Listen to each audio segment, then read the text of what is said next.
Hi, it's Dan here again.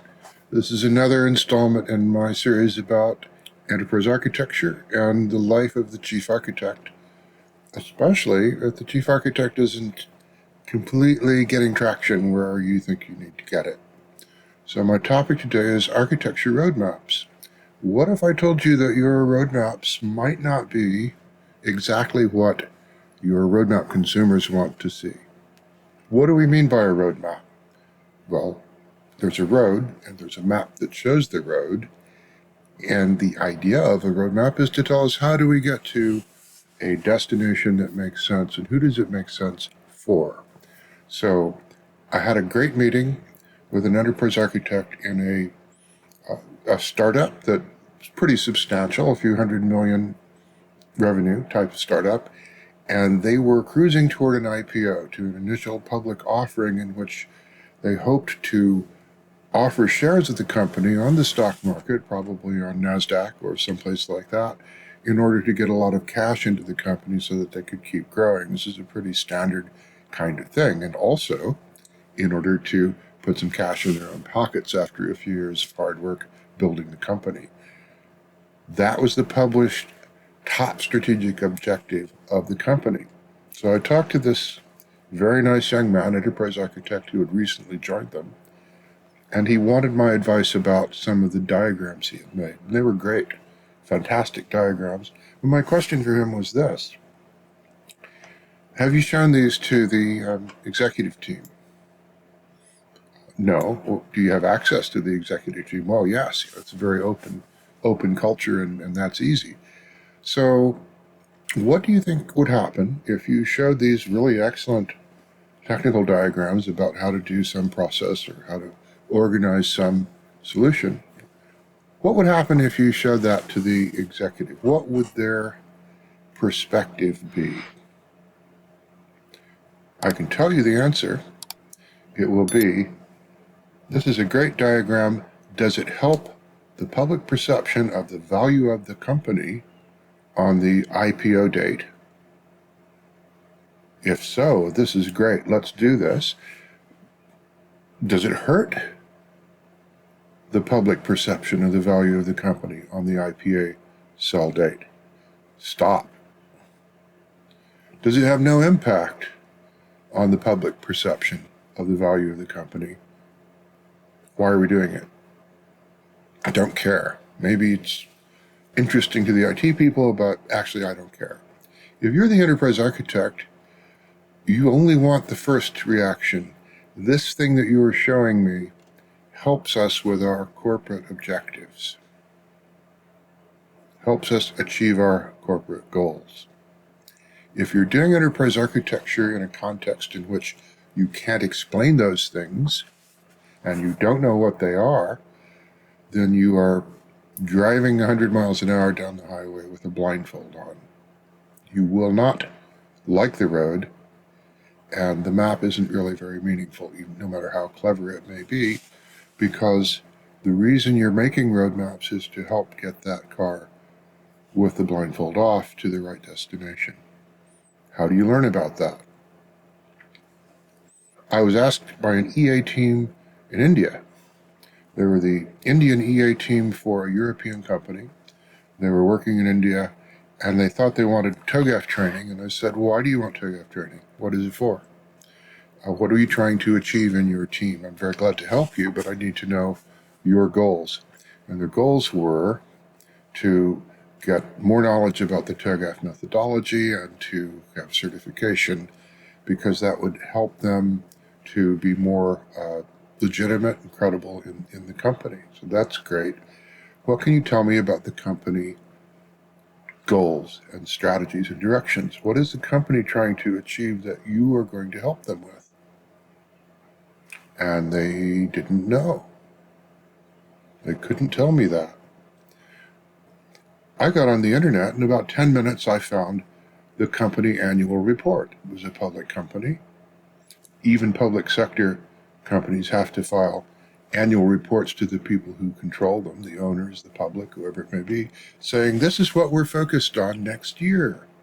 This is our direction. These are the things we care about. These are the things we're going to measure success or failure on in the coming period. And this is what we've been doing on those things so far to date. It never occurred to this team to actually just get online and read the annual report. It also hadn't occurred to them to Google the new chief architect who had been appointed in Europe to find out who that person was and what they were up to. And that is a person who had been there for 2 or 3 months, had been hired to reshape architecture in the company, and had some very clear ideas that were aligned with a very clear corporate direction. And the people who had asked me for help didn't know about any of that. My answer to them was, I can't help you until you go to your company, the people you report to, and clarify with them what it is they actually want you to do for them and what it is they are actually trying to achieve. And this is a conversation that comes up too often. I was doing some work with a bank in America, regional banking group. Exactly the same conversation, except that the owner of the company was down the hall and friends with the chief architect. And they had never talked about what are the corporate goals that we're trying to achieve. So they had the same challenges that other people did, and you can generalize about that, but what did that company want to do? Is a very important question that you have to know the answer to before you can make a roadmap. So why do people make roadmaps without that knowledge? Because they're creating roadmaps about technology.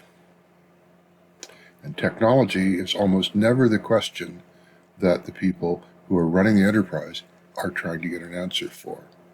Sometimes, but not usually. We do a training course for solution architects with a case study about banking, and we use as our imaginary company that we're working through over a period of about 6 days of work. We take them through different aspects of understanding the architecture and the architectural decision-making and the architectural issues that will come up in solving in our made-up example. The point of the exercise started with a representation of what the people in the boardroom of the bank cared about, and it wasn't open banking, it wasn't API gateways. They were aware of the problem of the monolithic core banking system that kept them from being flexible and agile and being able to do things they wanted to do in the business. But that was a cause or a factor, but it wasn't the point. That wasn't what they talked about in the boardroom. They talked about money. They talked about specific, measurable financial outcomes for the bank, and also, because it's a bank, specific, measurable regulatory outcomes for the bank that had to do with acceptable levels of risk as seen by government auditors, that had to do with acceptable levels of solvency so they could keep being a bank. And that's what they were interested in, and they knew they had to make changes in what they were doing to keep up with these goals, which were partly externally imposed by regulators and partly externally imposed by markets and competitors. So in our case study exercise, this imaginary board of directors translated those financial outcomes into a set of statements that are more sort of human-friendly. And then the CIO had taken that and translated it a bit further into some specific enterprise themes that the transformation that they were embarked on would have to align to. That's the context of the roadmap. So the roadmap that we built as a classroom exercise is exactly the kind of roadmap that you need to build for your executives. The real roadmap in all its depth and detail might be a lot of information, but if you can't do a roadmap on a page that speaks directly to those corporate goals and objectives, that speaks directly to those enterprise themes, it won't get any traction with the people who matter the most, your most important stakeholders. We talk about people, process, and technology. Those are the things we're concerned with when we're talking about architecture. And a transformation requires not just some technology stuff. In many ways, that's the easy part, although some of it is really hard, and I know my hands are dirty with that. But the people and process parts are more important. And if you're trying to do a transformation roadmap that doesn't explain what those things are, your roadmap will be incomplete, it will be incomprehensible, and it will be inadequate. So what do we do about this in the real world? Well, first of all, you need to do some work to make sure you understand what do those people in the boardroom actually care about? What do they want your company to do? What do they expect from technologically oriented change projects and transformations? What do they think is going to happen? Very often what they think is going to happen is imaginary. And the way that we bring that down into the real world and describe roadmaps that can work is we build them around those strategic themes that go right back to those money things that they talk about in the boardroom. I've never been in a boardroom where money wasn't the subject. Even if the conversation was about something else, it always came down to the financial outcome of the organization, because that's what those people are paid to worry about. So when we structure it in the right way, map the roadmap to those enterprise themes in ways that take into account people, process, and technology,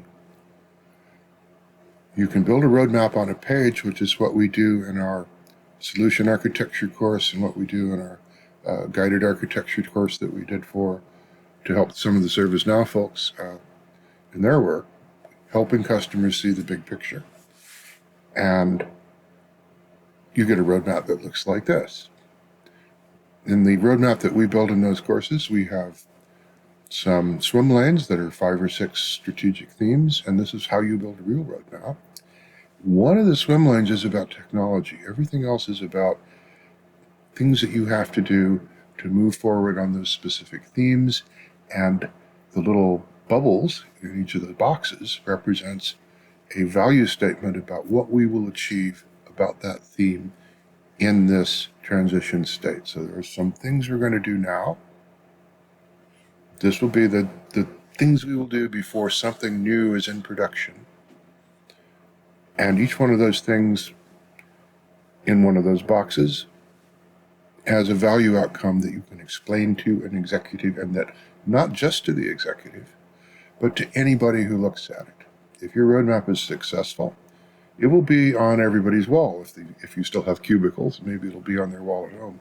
But it will be something people refer to so they understand what's going on, where do they fit, what are we actually trying to do. So not only do the executives like it, it has a big impact on whether or not people do what you would like them to do, which is what architecture governance is for, which we'll talk about in a different video in more detail. But I will say this, that governance is about people wanting to do the right thing and trying to do the right thing and having enough information for that to happen. That's about 95% of governance. Use the right language. Organize your roadmap around business capabilities. Focus on benefits to the people who matter, which are certainly the executives and the implementers and the operations people. Be very clear about what success will look like, and that will be a winning formula. If you like this video, please don't forget to say so by clicking on the like button. Please subscribe, it helps us to keep going. And if you'd like to know more about this, please get in touch. Thank you very much. See you next time. Bye.